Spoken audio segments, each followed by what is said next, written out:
ఇలా మన పాపపుణ్యాలన్నీ తీసేసి ఈశ్వరుడు కూడా అయ్యో కొని ఇంకో జన్మిద్దామని చూస్తే వీడికేం కనపడట్లేదు. బ్రహ్మదేవుడు కూడా అయ్యో వీడికి జన్మిద్దామని చూస్తే వీడికేమీ లేదు, ఏ కోరికలు లేవు, నింపకబడింది. ఇది అన్నమాట. అంటే మన విశ్వనాథుడి గుడికి ఎన్నో మంది వెళ్తూ ఉంటారు. మీరు అంటే అక్కడ ఉన్నటువంటి ఆ శివలింగం నిజంగా జ్యోతిర్లింగం అని, నిజంగా కాశీ విశ్వనాథుడు అని మన భావన. నిజమే, అది నిజమే, అది తప్పదు. అలా వెళ్ళి మనం చూస్తున్నప్పుడు అని ఏదో ఒకరిని గంగ ఒడ్డున కూర్చొని ఆయన కాశీ అంతా ఉంటారు.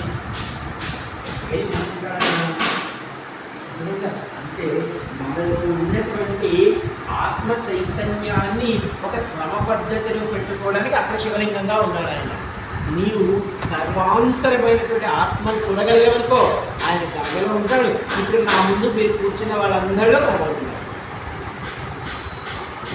నేను చిన్నప్పుడు ఒక భావన చేసేవాడిని. కాలేజీకి వెళ్ళేటప్పుడు, స్కూల్కి వెళ్ళేటప్పుడు బస్సులో వెళ్తుంటాను అనుకోండి, అప్పుడు నేను కూడా నేను వెనక్కి కూర్చుంటాను. అంటే ఎవరెవరు తలలు కనపడుతున్నాయనుకోండి, ఇవన్నీ శివలింగాలు, నల్లటి శివలింగాలు. నాకు మొక్కలు కనపడుతున్నాయనుకో, అంటే మీరందరూ నవ్వుతున్నారు కాబట్టి విష్ణుమూర్తి నవ్వుతున్నారు. ఇలా భావన చేయాలి. అప్పుడు ఎంతమంది విష్ణు స్వరూపులు ఉన్నారు ఇక్కడ అని ఇలా వెనక నుంచి చూస్తున్నప్పుడు ఈ శివలింగం